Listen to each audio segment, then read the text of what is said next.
the idea that really psychedelics are tapping back into, to a certain degree, that same mechanism that EMDR is built on, which is the idea that the brain wants to heal itself, right?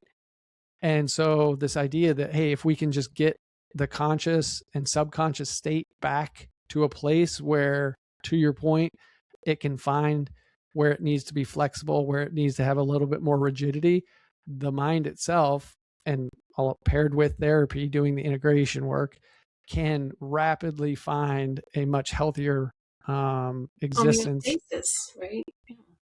Healthier homeostasis. 100%. Yeah. I met Carl. Did I tell you that? When? So I went to, I don't know what you would call it. It was like a mini conference, like invite only. There was only, I don't know, 60 professionals, and they were all had written books, like very, very accomplished individuals. Anyways, yeah, we got to chat. And one of the things that Carl pushed back on, and it's something I've been chewing on, but obviously I've got some other areas where I think that there's arguments for, but his argument was, hey, God called us to be coherent and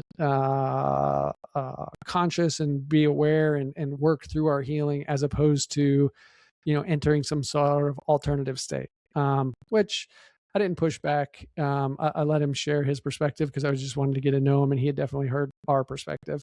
But yeah, I think one of the things that I want people to know, I guess, about myself, but you're part of that as well, is like, as a Christian, like, I am active in my advocacy in working within my own faith community to get some of the important stakeholders to recognize the relevance and importance of this treatment, because the anecdotal and even published data, in my mind, is undeniable at this point.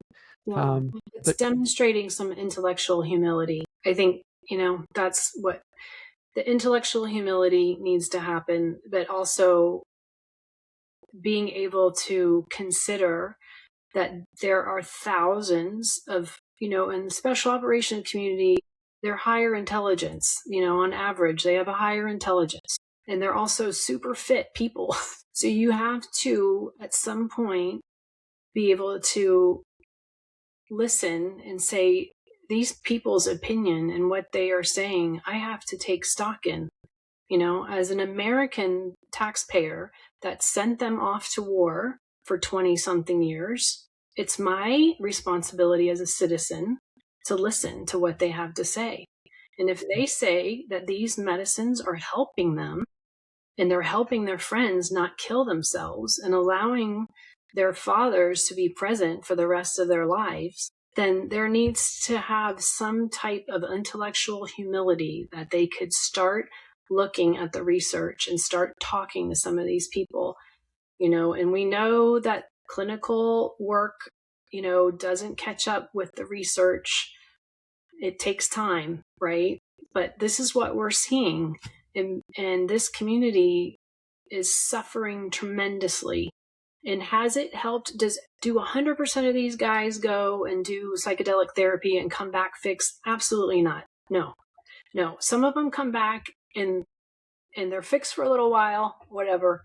And because they haven't integrated and they haven't done other work and whatever else is happening in their life, I don't know, but they go off the rails. So it's not a panacea, but it really, it bothers me deeply that people in our evangelical community don't have the humility to listen and to consider and to do their due diligence.